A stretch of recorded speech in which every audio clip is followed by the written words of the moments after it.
Your first job interview. I know it can be a little nerve-wracking, but just relax and do your best. You're sure to get the job.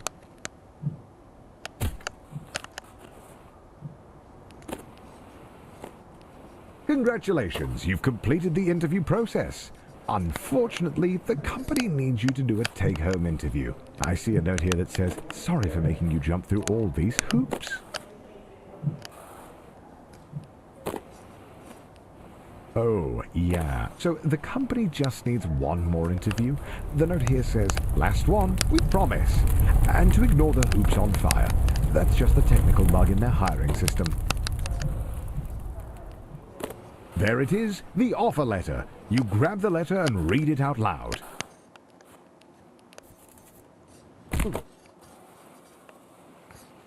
Fuck. We regret Oh, wait, to inform you yeah, that's not a good fall.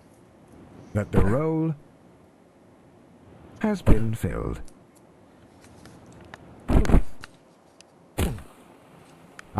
Going back to square one always stings, but you're not alone. This happens to everyone at some point in their lives.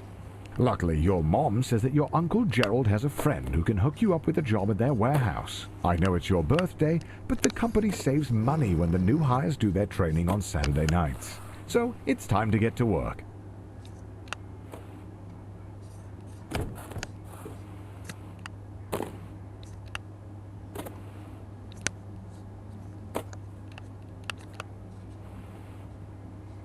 Congratulations on completing your training. Go home, get some rest. Tomorrow is your first real day at work.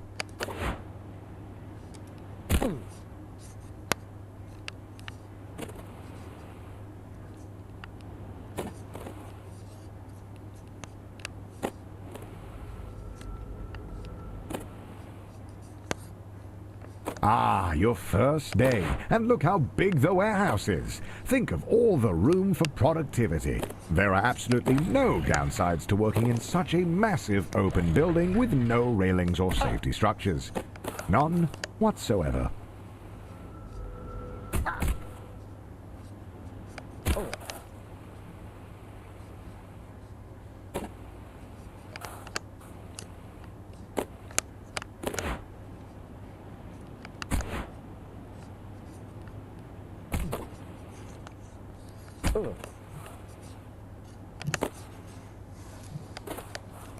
Oh my god.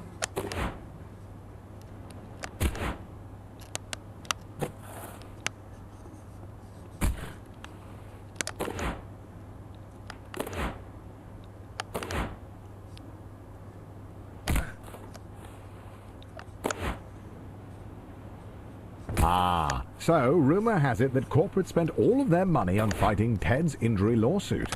So they've thrown you a pizza party instead, which, according to your boss, is arguably better. But don't worry, a manager's position has opened up, and that comes with a pay raise.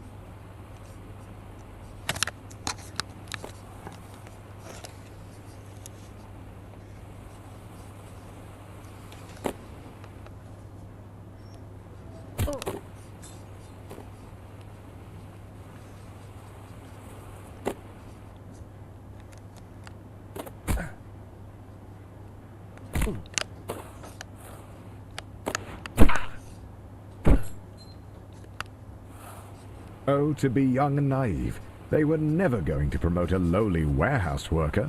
That would require them to pay you more. Yeah. But you refuse to be held down by the system, and if taking an unpaid internship will open up more opportunities to climb the corporate ladder, by gosh, you'll do it.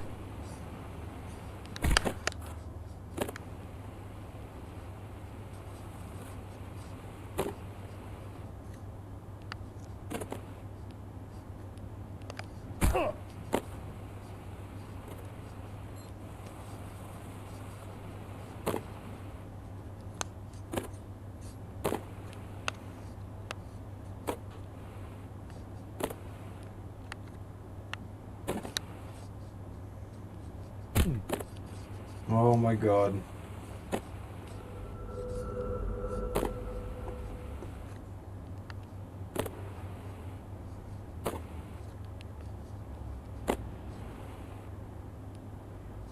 Your mom walks into your room with a letter. You got the job.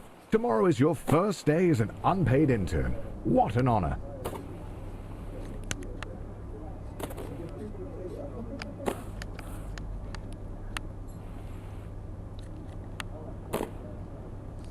Some would be discouraged knowing they only got the job because their obsession with rollerblades makes them the ideal candidate for grabbing coffee. But you're a little discouraged as well.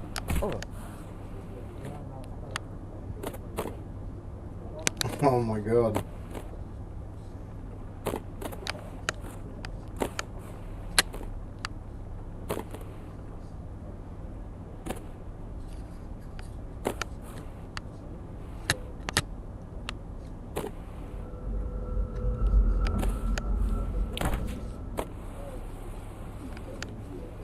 Congratulations, you've finished training. Now the real work begins. Your boss Bill has his office on the first floor and seems like a really nice guy. Great taste in coffee too. Hopefully you can really impress him with your grind set. On the second floor, you meet Jim, who tells you that at the end of the year, several interns are chosen to interview for a paid position as a junior financial analyst. He tells you to just work hard and go with the flow. At the all-hands meeting, your boss Bill announces that you've been chosen for the in-house interview, which, according to him, is just a bunch of softball questions since it's really more of a formality than anything.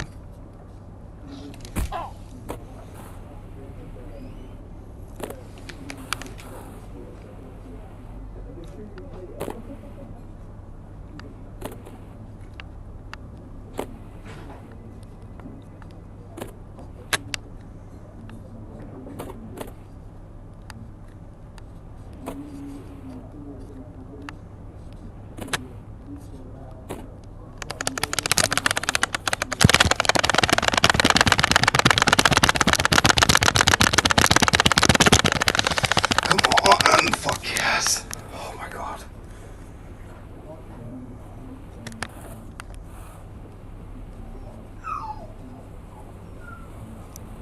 You did it. The job is yours. And as you watch the other interns get fired one by one, you can start to taste the prestige of being a junior financial analyst. You're ready to kick ass and make money, and you're all out of money. 9 minutes. Okay, I'm on track. Unfortunately, being a junior financial analyst means you're just another cog in the corporate machine. No one is going to notice you if you don't make yourself stand out.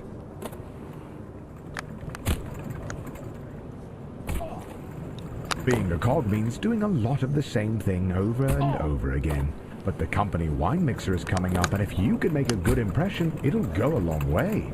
Oh, the company wine mixer, a chance to meet middle management, impress them with your firmest handshake, and laugh together at the financially illiterate.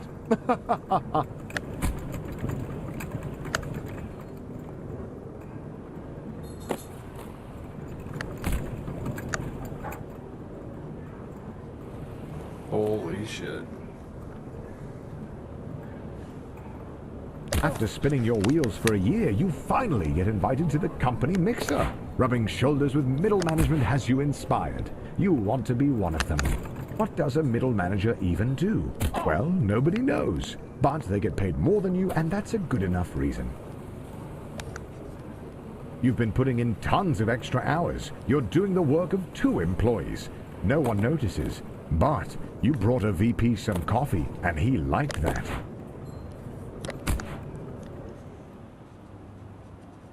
You land a dinner with one of the executives. He likes you. Not because you do good work, but because he's also bald. Middle management feels a little closer. You land the perfect handshake in the hallway. It echoes across the floor. It's the talk of the office for a week.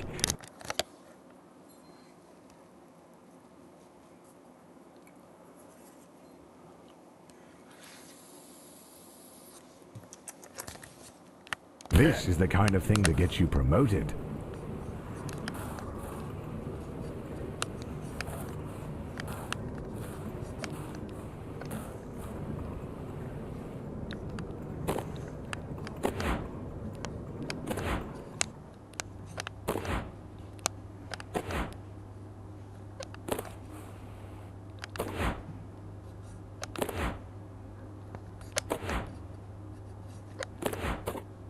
Finally, the company opens up a single middle management position. All you have to do is beat the rest of the applicants and the job is yours. The bumpers are a metaphor for the other applicants.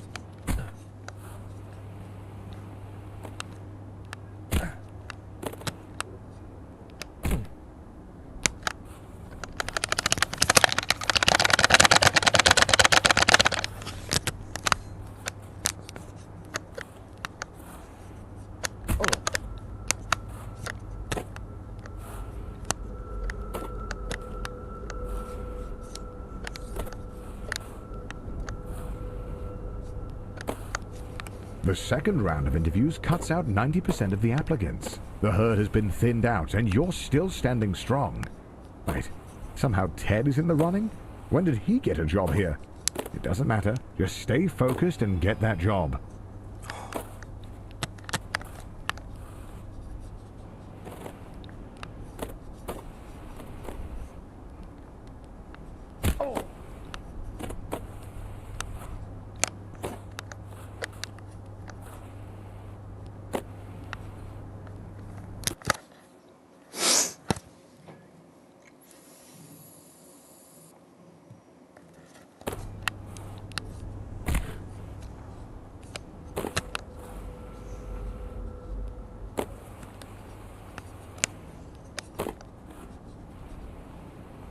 After months of grueling interviews, corporate dinners, endless schmoozing, you find a letter on your desk. One of the two positions is yours. They created another position for Ted. His uncle is a VP. The prestige of middle management. You're assigned a team of juniors, a huge pay raise, and your own office with a view. Not that office. Don't be ridiculous. Oh, and by the way, if your team's earnings drop to the bottom 30%, you'll be fired.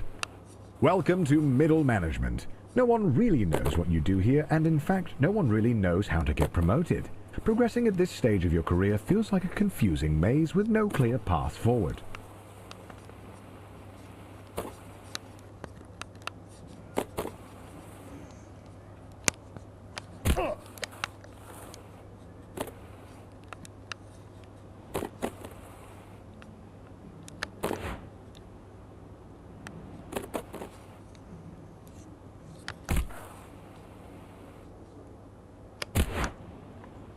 Come on.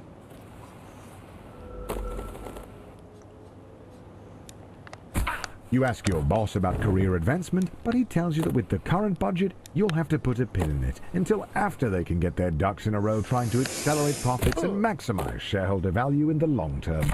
But if you wanted to, you could double-click on the issue to circle back in a month to drill down, but really not to try and boil the ocean to get this figured out, and to let the work work for you.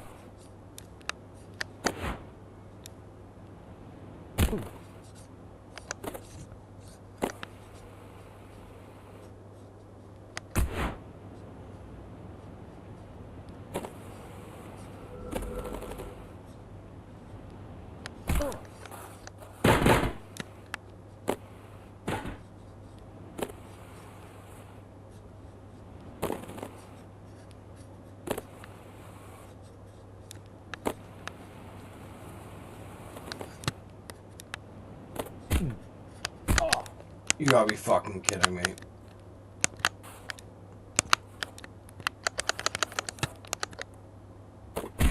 Oh.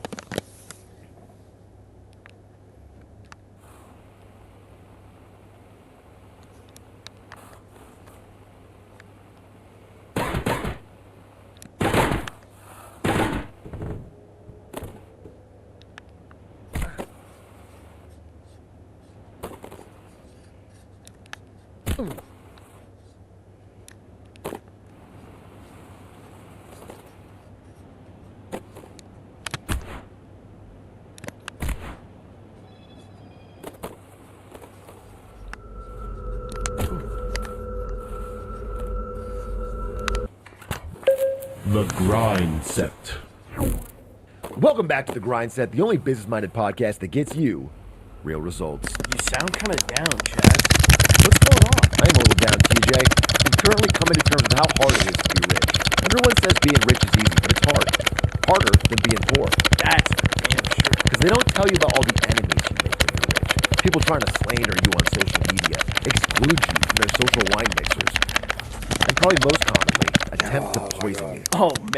I couldn't believe how much poisoning happens at the top. It really is a problem. For beta males. Sigmas like me stay one step ahead by constantly building up a tolerance to deadly poisons. You see this? I've been personally microdosing deadly nightshade for the past 3.5 weeks. And my doctor told me it's dangerous. He told me to stop. You know what I told him? Nothing. I was actually pretty sick. It's hard to speak.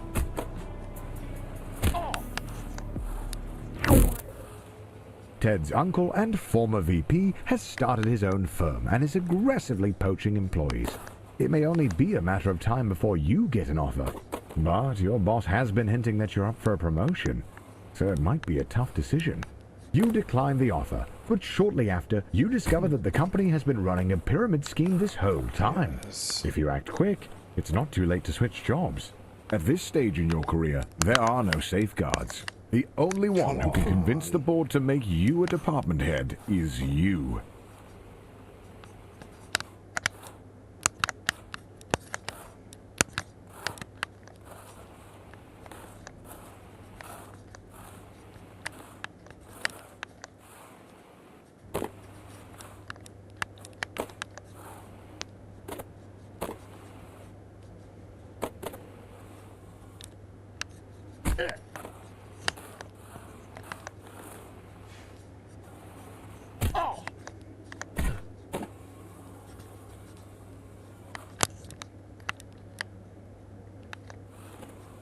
Thank fuck.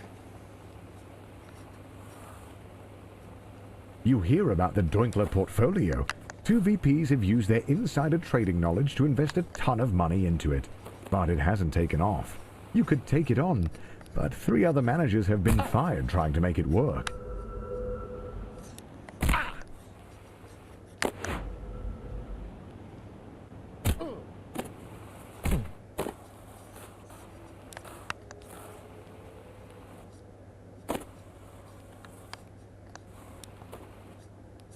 You are desperate to become a department head and decide to take on the Doinkler portfolio.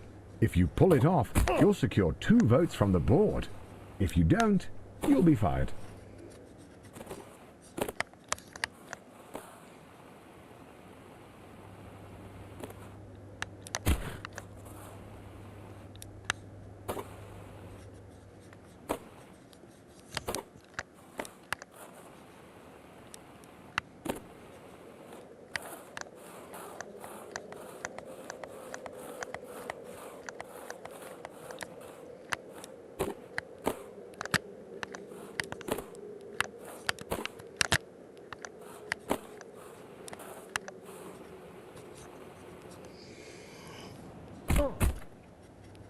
You did it! You pulled off the Doinkler portfolio, you crazy son of a gun. Unfortunately, the vote is tomorrow, and you're 1 vote short.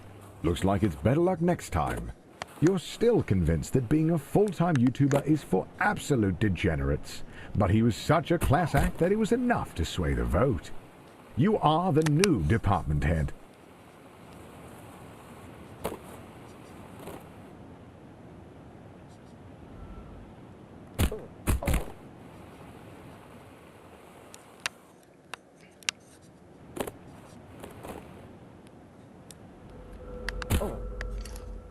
What?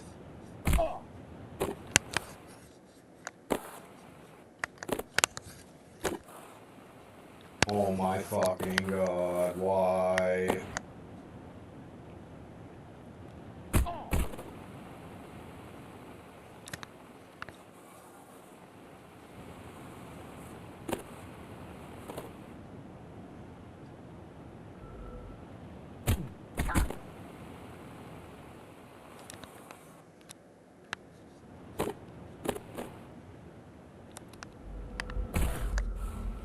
Welcome to upper management. You're making more money than you could ever have dreamed of. You drive a fancy car, fancy blades, fancy suit. But if you thought that you would be working less, you'd be wrong. If you aren't constantly pushing ahead, you're likely to fall.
Rumors are swirling that a rival company's leadership team is under investigation for embezzlement. If all goes well, they'll be arrested, and the company will need a new set of VPs.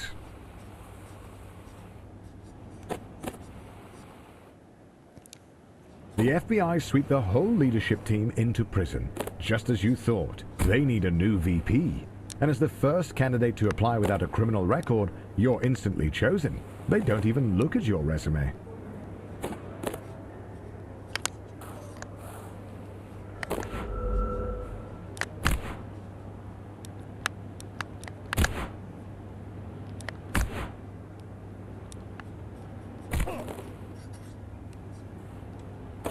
Oh my god.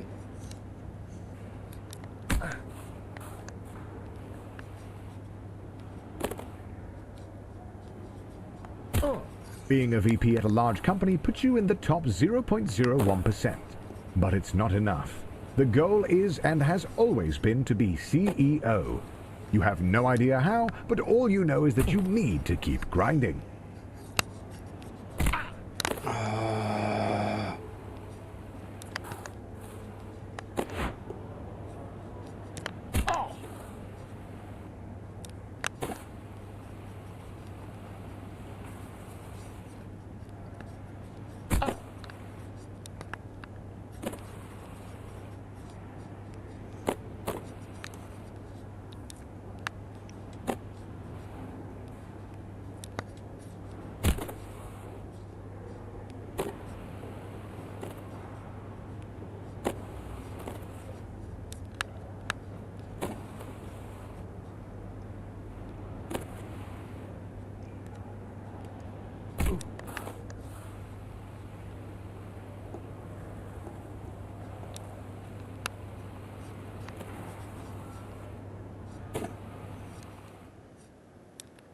Ted and some of the other VPs are also arrested for embezzlement. Honestly, you're not surprised. That guy was useless. But now they're desperate to fill his spot. They ask you to jump ship. And honestly, who are you to say no to a 7-figure salary with stock options? And a shot at being CEO? You take the job.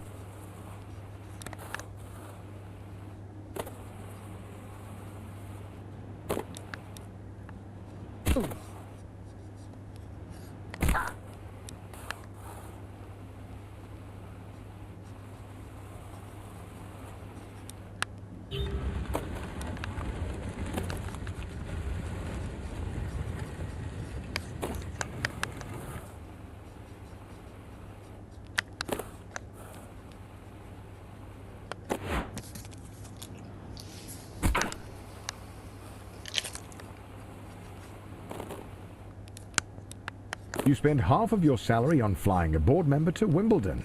They don't even like tennis, but they like being schmoozed. And you like how that helps your chances at being CEO.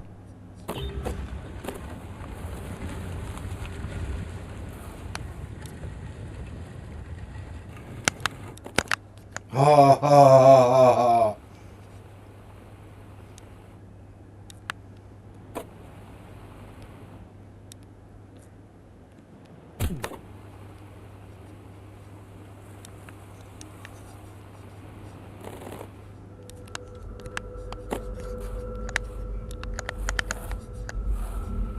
The economy is in a downturn, and the company is losing money hand over fist, except for your department. Buying and shutting down companies to create customers for your job hunting app is really working.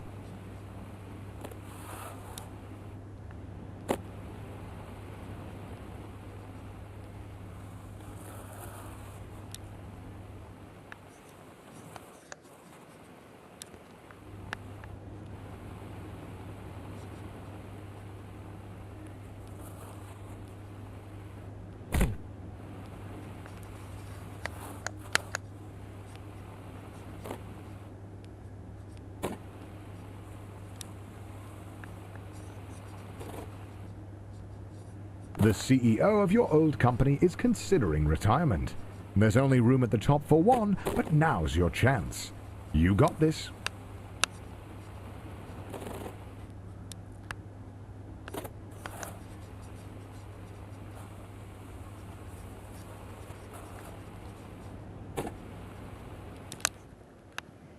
Just before the CEO of your old company retires, he gets arrested for embezzlement. But you've been schmoozing the board of directors for years, taking on hard portfolios, buying dinners at the country club, and turning a blind eye to embezzlement. You're ready to take the leap.